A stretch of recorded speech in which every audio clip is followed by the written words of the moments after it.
प्यारे बच्चों नमस्कार। आज के इस वीडियो में हम आपको कुछ पढ़ाने नहीं बल्कि आपसे कुछ बातें करने आए हैं। बिल्कुल बच्चों, ये बातें आपकी परीक्षा गाइडेंस के रूप में रहने वाली हैं। एज ए टीचर आपको गाइड करना मेरा कर्तव्य बनता है, तो जितना हो सके मैं अपने एक्सपीरियंस को आपके साथ शेयर करना चाहता हूं।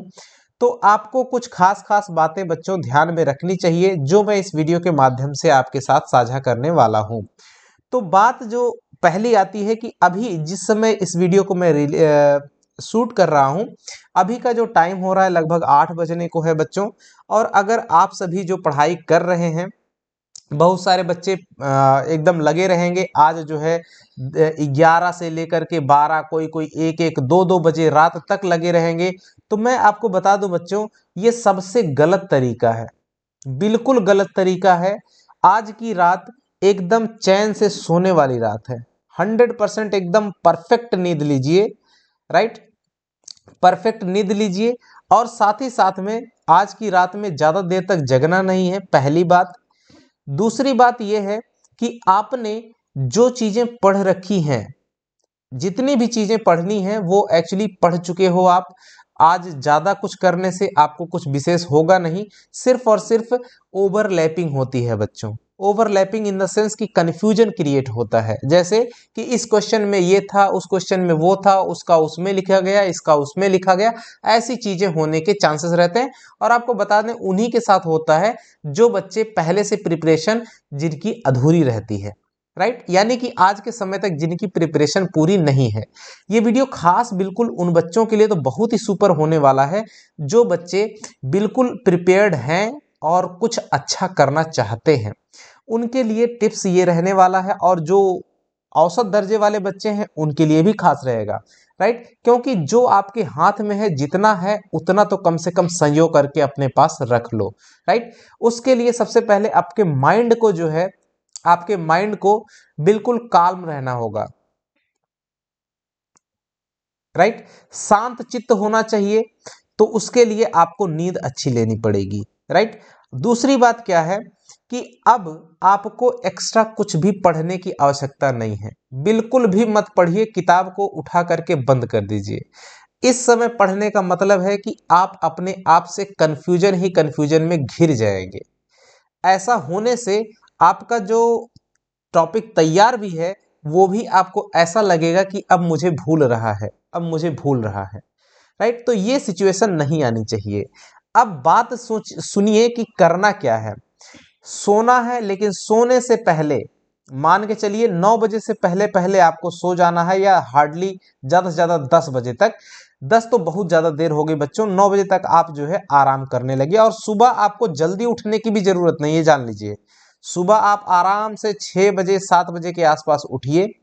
बहुत ज्यादा कुछ पढ़ने वढ़ने की जरूरत नहीं है, आपकी जो तैयारी है वो हो चुकी है। हाँ, करना क्या है, सोने से पहले आपको कुछ करना है। सोने से पहले क्या करना है, जितनी भी चीजें आपकी तैयार हो चुकी हैं, जो चीजें आपने पढ़ ली हैं, एक बार उसको रिवाइज करना है।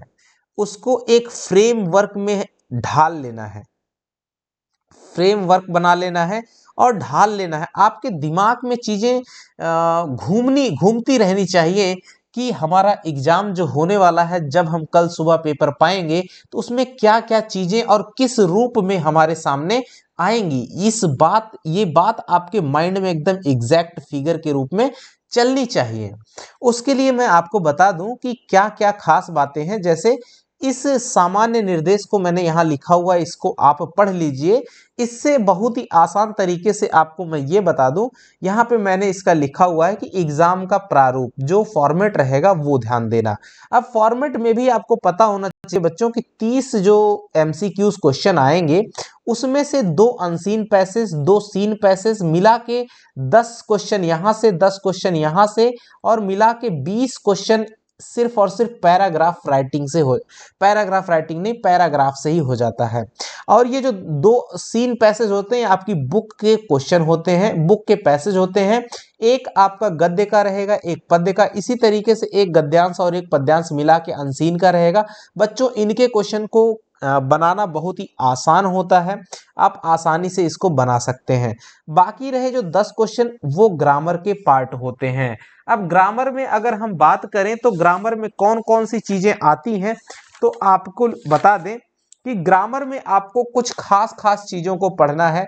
नोट कर लीजिए, सकर्मक अकर्मक क्रिया जिससे 2 क्वेश्चन आएंगे, समास जिससे 2 क्वेश्चन आएंगे, वाक्य के प्रकार वो भी किसके, रचना के आधार पर, जिससे 2 क्वेश्चन बनेंगे, वाच्य आपको पढ़ना है, वॉइस जिसको कहते हैं, 2 क्वेश्चन बनेंगे, भाववाच्य, कृत्यवाच्य और कर्मवाच्य, और अव्यय से 1 प्रश्न बनता है, और एक शब्द के कई अर्थ वाला एक वर्ड पूछेगा, यूं कह लो कि जो आपका पर्यायवाची शब्द होते हैं उससे 1 क्वेश्चन पूछेगा। तो इस तरह से आपके 10 क्वेश्चन ये जनरेट होते हैं। तो ये आपको पता होने चाहिए कि हमको कौन कौन से टॉपिक को जो है आपको ध्यान में रखना है। उन टॉपिक्स के जो खास खास जो हॉट पॉइंट्स हैं, जो एकदम की पॉइंट्स हैं, उनको आपको रिवाइज करना है मन ही मन में, सिर्फ सोने से पहले। जब आप सोने जा रहे हो, बिस्तर पर हो, तो आप इन सब चीजों को, इस फॉर्मेट को ध्यान में रखिए। 6 नंबर के question very short answer, 6 question very short answer आएंगे, अति लघु उत्तरी जो किताब से रहने वाले हैं। इनको आपको सिर्फ स्टोरीज को रिवाइज करना है, और जो आपको याद है उनको छोटा थोड़ा थोड़ा जो है माइंड में मेकअप कर लेना है, राइट। सिर्फ ध्यान रखना है, एग्जैक्ट आपको याद आए या ना आए उससे नहीं, बस सिर्फ रिवाइज ध्यान में माइंड में कि हाँ ये क्वेश्चन है, ये क्वेश्चन है, ये क्वेश्चन है, इसका ये आंसर, ऐसे ऐसे करके ध्यान रखना। 4 लॉन्ग आंसर जो कि 5 नंबर वाले क्वेश्चन होंगे, उसमें से ध्यान देना 1 क्वेश्चन बुक का रहने वाला है, और बुक का कौन सा क्वेश्चन रहेगा वो भी मैंने आपको एक स्पेशल वीडियो बना करके बताया हुआ है। और 1 क्वेश्चन लेटर राइटिंग का रहेगा, ये भी आपको लेटर राइटिंग का वीडियो मिला हुआ है। 1 क्वेश्चन एडवर्टाइजमेंट का रहेगा, कैसे करना है ये भी ऑलरेडी वीडियो में बना के दिया गया है।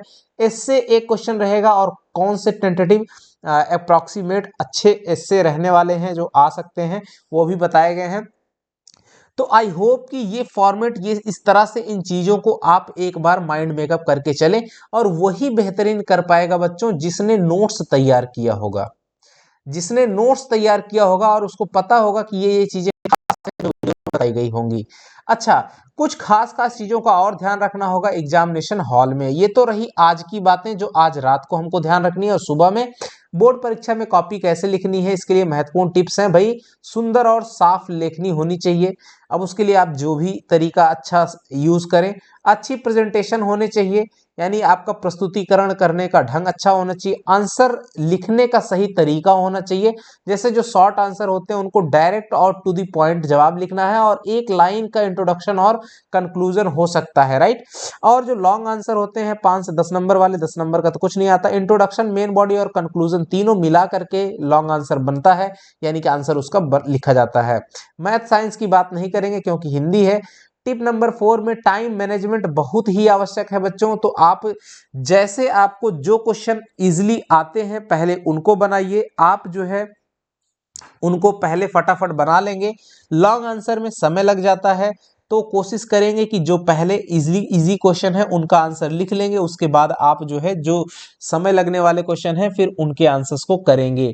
और डायग्राम और चार्ट का यूज बिल्कुल करिए। अब सोचोगे कि हिंदी में डायग्राम और चार्ट का यूज कैसे करेंगे, तो बिल्कुल कर सकते हो डियर। जैसे आपको बता दें, एस्से लिखने के लिए आया है, एस्से आ गया इन्वायरमेंट पे, पर्यावरण प्रदूषण पर, राइट। तो अब क्या आप छोटा सा स्केच, पूरी जगह में नहीं बनाने के लिए कह रहा हूं, आप लिखिए, लेकिन छोटा सा स्केच के माध्यम से भी आप अगर समझाने की कोशिश करोगे तो वो बच्चों बिल्कुल यूनिक रहेगा, राइट। स्केच जो है आपके जो चित्र, आपकी जो सोच होती है उसको पूरी तरह से बताता है, राइट। तो इसलिए आपके लिए स्केच बहुत ही मैटर करता है। तो स्केच बना सकते हो, किसी भी टॉपिक पे स्केच बना सकते हो, ये जान लीजिए। उसके बाद पिन पॉइंटेड लिखना है। पिन पॉइंटेड मतलब खास खास बातों को जो है करके लिखना है। और लास्ट बात है कि आंसर शीट भरने से पहले एक बार चेक कर लें। अब ये तो बिल्कुल कॉमन सी बात है, इसको बहुत ज़्यादा विशेष रखने की ज़रूरत नहीं है। यानी कि आप जो लिख रहे हो शब्दों की जो ग्रामर है, ग्रामेटिकल मिस्टेक्स नहीं होने चाहिए, आंसर प्रॉपरली, अब ये तो उसका कोई मतलब नहीं है, क्वेश्चन नंबर सही से लिखा हो, ये गलती ना हो। अगर इन सब चीज़ों को आप ध्यान रखते हो बच्चों तो आप बेहतरीन करके आओगे। मुझे उम्मीद है कि आप बहुत सुपर करोगे और मेरी दुआएं आप सभी के साथ में हैं और मैं आशा करता हूं कि आप सभी का एग्ज़ाम बहुत ही सुंदर तरीके से जाए और आप सभी बेहतर परफॉर्मेंस करके आएँ और आप अपना, अपने परिवार का, सभी का नाम रोशन जरूर करें बच्चों। इसी शब्दों के साथ मैं अपनी बात को विराम देता हूं। आप लोग जाइए कल एग्ज़ाम में और बेहतरीन से बेहतरीन परफॉर्मेंस करके आइए, बस यही चाहता हूं। और मिलेंगे एग्ज़ाम के बाद एक वीडियो में जिसमें हम आपसे पूछ रहे होंगे कि बच्चों आपका एग्ज़ाम कैसा गया। ठीक है बच्चों, धन्यवाद।